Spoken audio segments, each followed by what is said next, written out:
Bonjour à tous, je vais vous présenter cet article paru en début d'année euh, entre qui fait le lien donc, entre les gestes endovasculaires périphériques et l'insuffisance rénale aiguë chez les patients chez qui on réalise de telles procédures.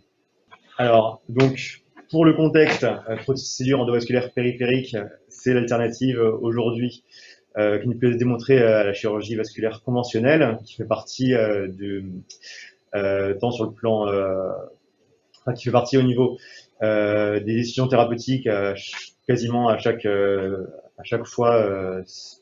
Ça fait partie des gestes potentiellement à proposer par rapport au matériel présent sur le marché.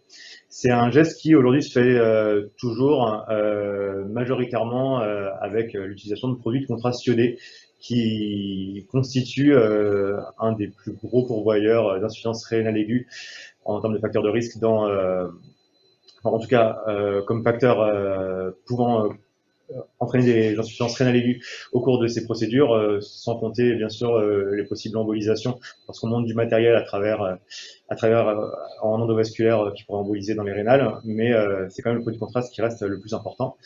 Cependant, l'insuffisance rénale aiguë en soi n'a pas été vraiment étiquetée de façon forte en termes d'incidence. En termes de facteurs de risque associés chez la population qui connaît ce genre de procédure, et les conséquences de cette insuffisance rénale aiguë sont pas encore complètement caractérisées sur le plan d'une evidence-based medicine à proprement parler. Pour développer cette étude, les auteurs ont vraiment fait un corollaire fort avec les études qui ont été réalisées par des cardiologues interventionnels aux États-Unis dans le cadre des procédures coronarographiques. Et il y a en tout cas 3 études qui sont citées par les auteurs. Une première qui est parue en 2014 qui montre avec des forts niveaux de preuve, notamment sur le fait d'une base de données comprenant un grand nombre de patients, que l'insuffisance rénale aiguë post-coro touchait 7% des patients qui étaient sujets à de telles procédures. Et ils ont fait un lien statistique avec une forte mortalité hospitalière, intra-hospitalière, toutes causes confondues, associée. À tout hasard, est-ce qu'ils donnaient leur volume d'iode utilisé pour ces procédures courantes? Sur une autre étude, en tout cas, il y a une réduction de risque parmi les 3 études que je vais citer. La 3e étude montre qu'il y a, avec la baisse du volume d'iode utilisé, une baisse des complications, tant en termes de mortalité que de coût hospitalier. Et ça, c'est sur une autre étude. La première étude que j'ai citée, c'était une étude d'incidence du risque. La deuxième qui est ici, c'est une étude aussi forte en termes de recherche de facteurs qui peuvent être associés chez les patients à l'apparition de cette insuffisance rénale aiguë, et ils ont mis en évidence, toujours en 2014, voilà, l'ensemble de ces éléments antécédents, comorbidités associés aux patients, qui sont en tout cas extrêmement corrélés au risque qu'une insuffisance rénale aiguë apparaisse en post-coro. Et on remarque des choses qui nous paraissent potentiellement être à l'expérience ou du bon sens des facteurs assez évident, mais en tout cas, ça a été démontré de façon statistique. Et c'est une des forces de cette étude parue en 2014. Donc, on voit une insuffisance rénale de base, antécédents cardiovasculaires assez importants, et les facteurs de risque cardiovasculaires. Ça, c'était toujours en 2014. Et en 2019, donc, une étude, 3e étude, qui permet donc, qui a un impact décisionnel et thérapeutique au niveau du système de santé, qui permet de prévenir cette insuffisance rénale aiguë, de prévenir les durées d'hospitalisation et de baisser les coûts d'hospitalisation avec, là, comme on voit, le volume utilisé de contraste. Il y a des études qui sont faites pour chaque groupe de patients, et on voit qu'on arrive à quelque chose d'assez fort en prenant en charge pour les patients qui vont avoir des coronarographies, ce critère en particulier d'insuffisance rénale post-procédure. Donc ça, c'est vraiment la littérature avant la littérature en périphérique qui a motivé la réalisation de cette étude en périphérique. Parce que où on en est, et là encore, les auteurs se basent sur la littérature précédente, c'est que les études, en tout cas, ce qu'ils citent, qui ont été réalisées jusqu'alors, sont peu nombreuses. Il y a manque pour eux donc de validité sur le fait simple que la définition d'insuffisance rénale aiguë n'est pas la même d'une étude à l'autre, qu'il n'y a pas une uniformisation d'une étude par rapport à l'autre, et qu'on retrouve pas forcément, n'arrive pas à faire sortir les mêmes facteurs de risque d'une étude à l'autre. Ça, c'est une étude qui a été réalisée par Revue de la littérature en 2016 qui cite ces différents éléments. En 2017, il y a une étude avec de bons points en termes de nombre de patients qui arrive, qui est multicentrique notamment, qui arrive qui essaye de faire ressortir des marqueurs type d'insistance, de facteurs de risque et de conséquences de l'insuffisance rénale aiguë, mais le grand biais, c'est les 43% de non-inclusion initiale sur le patient tout venant qui était potentiellement éligible, qui fait qu'il y a un biais de recrutement non négligeable et qui est une grosse limite à cette étude déjà parue en 2017. Alors, les trois objectifs qui sont mis en évidence dans cette étude, c'est d'une part estimer de façon statistique forte l'insuffisance rénale aiguë post-procédure périphérique, essayer par une étude multivariée associée de mettre en évidence les facteurs, les comorbidités, les antécédents des patients qui sont à risque, qui sont plus à risque de développer une insuffisance rénale aiguë. Et enfin, cette étude propose un score de risque, dont elle donne quelques détails que je vais présenter en fin de présentation, un score de risque pour essayer de voir si tel ou tel patient, sur tel ou tel antécédent, est plus ou moins à risque de développer une insuffisance rénale aiguë après une procédure endovasculaire périphérique. C'est une étude observationnelle, multicentrique, qui est réalisée aux États-Unis sur une base de données qui inclut plus de 200 centres participants. Et cette étude donc a deux forces en termes de validité interne et externe. Sur la validité interne, c'est le fait qu'on a un nombre de patients et une représentativité globale qui est quand même bonne par rapport au nombre de centres inclus, et aussi que les données sont récoltées de façon systématisée, uniformisée, avec des définitions très standardisées de l'insuffisance rénale aiguë et voilà, des questionnaires qui sont pas variables d'un centre à l'autre. C'est des choses qui sont très protocolisées pour être sûr que l'étude ait une bonne validité interne. C'est prospectif, rétrospectif C'est de ce que j'en ai compris, c'est une prise, c'est une récolte. C'est des données rétrospectives, une étude prospective sur des données qui sont récoltées, sont rétrospectives. étaient déjà rétrospectives, ouais, tout à l'heure.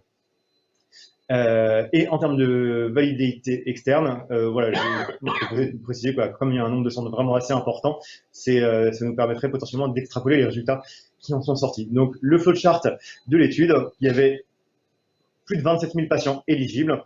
Au total, la cohorte sur l'étude de l'insuffisance de l'IRA et l'analyse multivariée des facteurs potentiellement de risque a porté sur plus de 10 000 patients.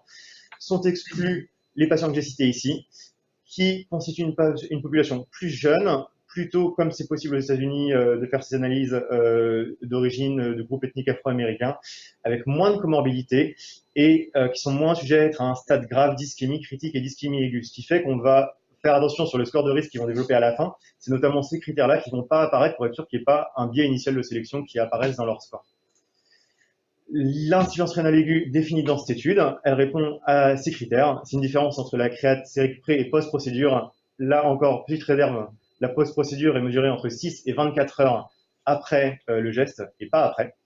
Stade 1, stade 2, stade 3, je vous ai mis les conversions entre les milligrammes de l'article et les micromoles.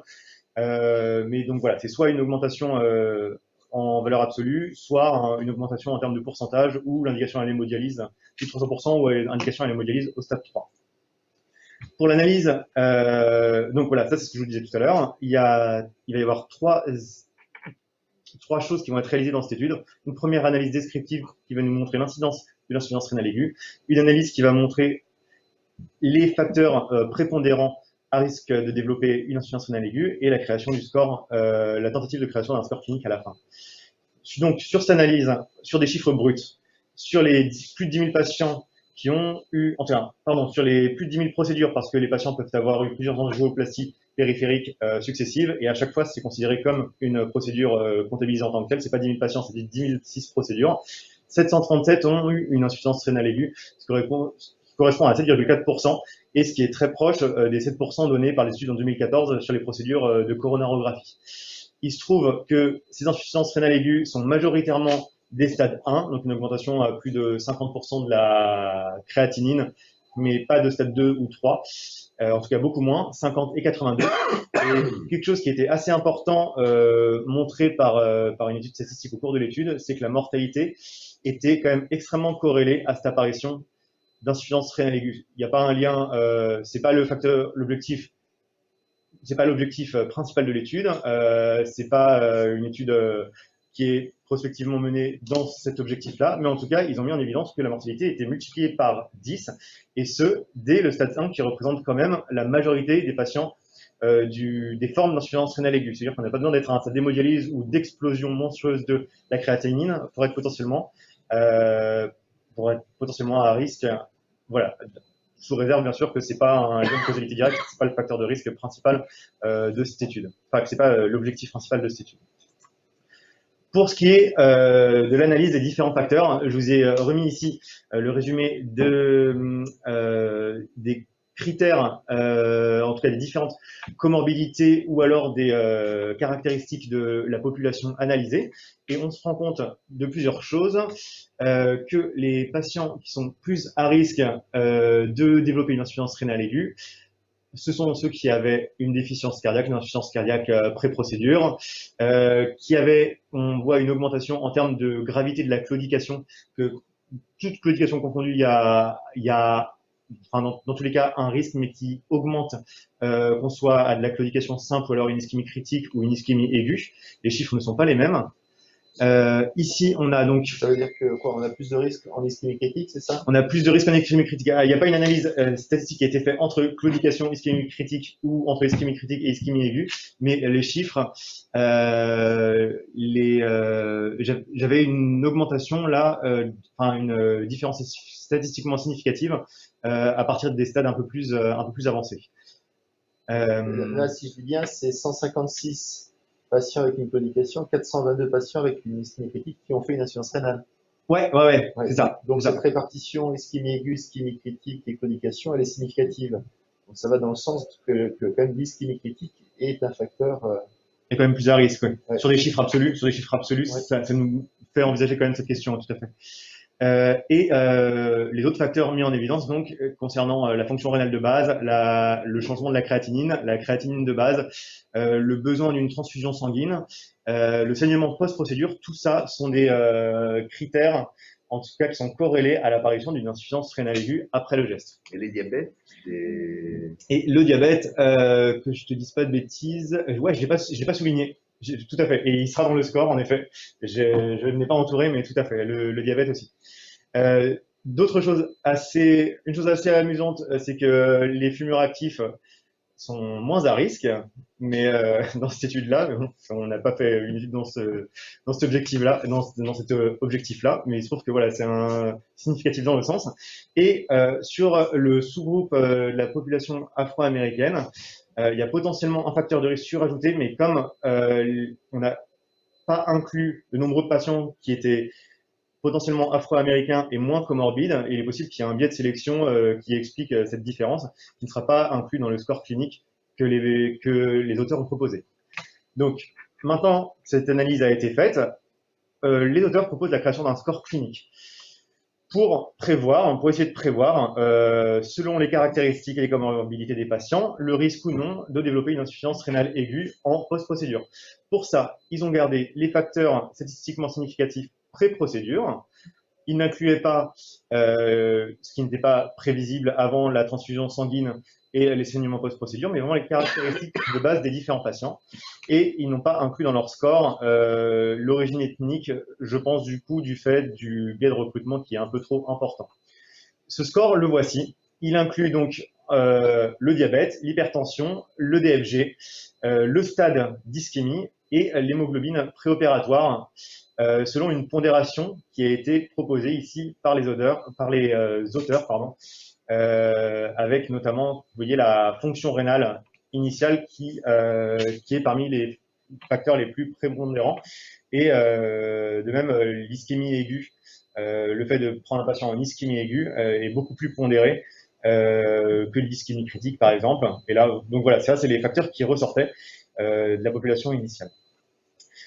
Pour la création du score de risque, il y a différents éléments qui permettent de juger de sa validité interne comme de sa validité externe. J'ai rappelé ici les critères de validité interne. Il y a la discrimination qui correspond à la capacité d'un test à séparer les sujets présentant ou non une insuffisance rénale aiguë par ce test. Donc ça correspond graphiquement à l'aire sous la courbe entre les vrais positifs et les faux positifs issus de cette étude. Quand cette aire sous la courbe est égale à 1, l'intégrale est égale à 1, c'est un test absolument parfait, hypothétique, théorique, qui arrive à absolument tout prédire. Quand il est égal à 0,5, c'est que le hasard fait tout aussi bien.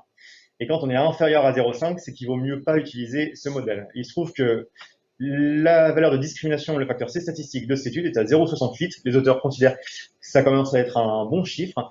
En général, dans la littérature, on commence à considérer que c'est une bonne discrimination à partir de 0,7, 0,8. Mais là, on est au-dessus, en tout cas, de la simple discrimination du hasard et ça commence à être un bon chiffre de validité interne. L'autre facteur de validité interne, de bonne validité interne, c'est la calibration. C'est donc la concordance entre le risque prédit et le risque réel. Et quand on regarde le score des patients inclus, donc là c'est le score par rapport à proposé par les auteurs, la somme des chiffres en pondérant les facteurs de risque, on se rend compte qu'il y a progressivement une augmentation une belle corrélation entre ce score et l'insuffisance rénale aiguë. Ici, on a la prévalence qui n'est pas concordante du simple fait qu'en valeur absolue, les patients qui ont un score à 8 ou 9, il y a à peu près plus de 2000 patients qui appartiennent à ce groupe-là, donc parmi eux, en valeur absolue, il y a une prévalence plus importante, mais ce qui compte, c'est vraiment cette calibration, cette courbe bleue qui monte et qui montre qu'il y a une bonne calibration, donc plutôt une bonne validité, un autre argument en faveur d'une bonne validité interne de ce score. Enfin, sur la validité externe, les auteurs ont en tout cas recruté une deuxième cohorte de patients et cette validité externe se fait par application du test qu'ils ont proposé avec leur pondération des différents facteurs de comorbidité à une population différente de la population initiale qui a permis de monter ce test. Ça a été réalisé sur 6759 patients et il se trouve que les auteurs décrivent ces résultats comme satisfaisants. Donc, en leur faisant confiance, a priori, c'est une bonne validité. Ce score a aussi une bonne validité externe. Donc, l'applicabilité de ce score à une population extérieure. En pratique, excellente valeur prédictive négative de ce test. Donc, en gros, si les patients qui sont inclus dans ce score, si vous faites le calcul des points, qu'on est par exemple à moins de 4, on a quasiment aucune chance de développer une insuffisance rénale aiguë en post-procédure.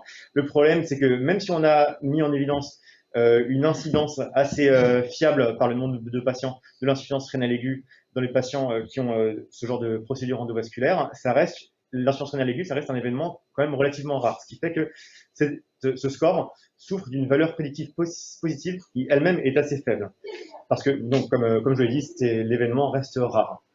Donc, en pratique, cette étude nous permet de montrer sur une base de données large qu'en périphérique et non plus en cardiologie interventionnelle, en coronarographie, on a une incidence non négligeable d'insuffisance rénale aiguë post-procédure de 7,4%. Cette étude nous a permis de mettre en évidence par une analyse multivariée différents facteurs prédictifs de développer une insuffisance rénale aiguë qui étaient potentiellement d'expérience clinique du bon sens, mais là ça a été montré étape par étape avec une étude forte, donc c'est plutôt fiable et concordant avec la littérature passée sur le corollaire de la cardiologie avec des facteurs de risque concordants qui ressortaient. L'indice de mortalité, ce qui est intéressant, était indépendant, quel que soit le stade de l'insuffisance rénale aiguë, ce qui pousse à poser la question du simple fait d'une augmentation d'un différentiel de créatinine pré- et post-procédure. Il faut faire attention parce que même un stade faible d'insuffisance rénale aiguë post-procédure peut être à risque potentiellement de mortalité. Ça n'a pas été prouvé en tant que tel, mais ça pose la question. Ce score peut être potentiellement utilisé pour se dire qu'on sera rassuré globalement si le patient est à faible risque. Sur ma diapositive suivante, j'ai quelques ouvertures et quelques limites. C'est que la créatinine a été dosée dans cette étude entre 6 et 24 heures. C'est-à-dire que si une nécrose tubulaire aiguë s'installe 72 heures, une semaine après, les patients sont considérés comme ne faisant pas partie des patients développant une insuffisance rénale aiguë, ce qui crée quand même un biais assez important. Certains patients dans cette étude, sans en détailler le nombre, ont eu des procédures d'hydratation pré- et post-opératoire du fait de leur valeur d'insuffisance rénale, du fait de leur créatinine de base, ce qui peut là encore biaiser les résultats. Et la dernière chose que j'ai marqué, c'est que voilà, les patients qui n'ont pas été inclus, qui n'ont pas voulu faire partie de l'étude dans le flowchart initial étaient moins comorbides. Donc potentiellement, ce risque rénal, tant sur l'incidence que sur la mortalité associée, peut être potentiellement surestimé. Donc ça, c'est les potentielles limites de l'étude que j'ai mis en évidence et qui était citée par les auteurs. Et par la suite, le test, donc ça c'est ce qu'on a dit tout à l'heure, une bonne valeur prédictive négative, mais sur le plan de la valeur prédictive positive assez faible. Donc potentiellement en pratique clinique, ce qui sera intéressant plus que le score, c'est de regarder les antécédents qui sont extrêmement pondérés du patient pour faire attention, l'insuffisance rénale pré-procédure, le fait que ce soit une ischémie aiguë, l'insuffisance cardiaque pré-procédure, ça c'est des facteurs qui étaient très pondérés dans leur score. Et le lien entre l'insuffisance rénale aiguë et la mortalité, potentiellement à prendre systématiquement en compte quand on staffe des patients et qu'on a envie de leur proposer une procédure endo, parce qu'il y a potentiellement un risque non négligeable sur ce facteur indépendant d'insuffisance rénale aiguë, du fait qu'à terme il y ait un événement un peu plus grave qui apparaisse chez ce patient. Donc toujours prendre en compte potentiellement la créatinine dans la balance de choix thérapeutique entre de l'open et de l'endovasculaire. Le développement du CO2, pourquoi pas chez les patients qui souffrent d'insuffisance rénale et peut-être en étant peut-être plus entre guillemets, enfin, toujours à discuter bien sûr, mais peut-être plus agressif, même chez des insuffisants chroniques avec des DFG modérément limités. Et voilà, d'autres choses qui peuvent être proposées dans les discussions, c'est l'hydratation périopératoire, son intérêt, ça va être potentiellement utile sans que ça ait été vraiment prouvé en tant que tel dans cette étude, et l'utilisation de produits qui sont pas stiposmolaires, enfin tout ce qui peut éviter l'apparition d'une insuffisance rénale aiguë pourrait être intéressant dans l'endovasculaire d'aujourd'hui et l'endovasculaire à venir. Merci Victor pour cette page présentation. Merci à vous. Question. Je suis étonné que dans la description de l'étude, il n'y ait pas eu davantage d'informations justement sur l'alcalinisation et la préparation, Ouais. l'hydratation Ouais. pré- et post-opératoire. Ça a été décrit dans la limitation des études. On n'a pas fait un screening systématique des patients qui ont eu ce genre de protection rénale per procédure. Donc voilà, c'est un vrai biais, mais potentiellement voilà, ça montre que les patients aient été hydratés ou non, il ressort dans tous les cas un risque à partir du moment où le DFG est altéré. Oui, bien sûr, mais à ma connaissance, c'est la seule chose qui protège un peu de l'apparition d'une insuffisance rénale aiguë, alors que le N-acétylcystéine ne protège pas. Mais c'était la première chose qui me frappait. Puis la deuxième chose, effectivement, c'est que chez les patients qui ont une insuffisance cardiaque, une insuffisance rénale préopératoire, il faut davantage peut-être se poser la question de savoir si on fait de la chirurgie ouverte, et éventuellement de la chirurgie ouverte sous anesthésie loco-régionale ou locale, mais des choses mini-invasives, mais ouvertes. C'est un très beau travail méthodologique, mais moi il y a un truc qui me marque, quand même l'élément essentiel qui va impacter sur la fonction rénale, c'est quand même la quantité d'iode. Ouais. Sauf que là, on parle ni de la quantité, ni du type de produit, parce qu'il y a différentes osmolarités. J'ai pas retrouvé et quand même, la relation entre injecter 0 ml d'iode et injecter 300 ml d'iode, c'est ça quand même qui va déterminer la fonction rénale. On n'a pas les temps de procédure, on n'a pas justement la quantité utilisée, la difficulté du geste. Donc c'est du chiffre brut. Ils ont essayé de faire une base de données puissante en termes de nombre, en termes de validité interne, mais sur du résultat très brut. Et c'est vrai qu'en termes de conséquences décisionnelles pour nous, ça nous permet juste de se dire ah oui, il faut être extrêmement prudent chez les patients qui sont sujets à l'insuffisance rénale aiguë, mais comment si vous avez vu, les volumes d'ode qui sont utilisés en coro ne sont pas du tout les mêmes qu'on peut utiliser en périphérie. Alors je ne parle pas de l'aorte. En périphérie, on est sur des volumes beaucoup moins importants. Donc, il se pose quand même la corrélation entre l'iode utilisé et l'impact sur l'insuffisance rénale. Après, c'est étonnant de voir l'incidence, que c'est la même en rapport aux études faites en coronarographie, c'est 7%. Donc, ça veut dire peut-être que les malades périphériques, ils sont plus à risque. Ça, c'est en fonction du volume de iode qu'on utilise dans la procédure périphérique. Ça, c'est un point, effectivement, sur des patients plus fragiles, probablement. Mais pareil, ils ont, comme et ça tu l'as bien dit, ils recherchent l'insuffisance rénale simplement les 24 premières heures. Or, on sait qu'il y a des insuffisances rénales qui apparaissent à 3-4 jours. Ouais, la NTA peut s'installer un peu à distance. Eh bien, merci Victor pour cette belle présentation. Merci à vous. Allez, à la semaine prochaine.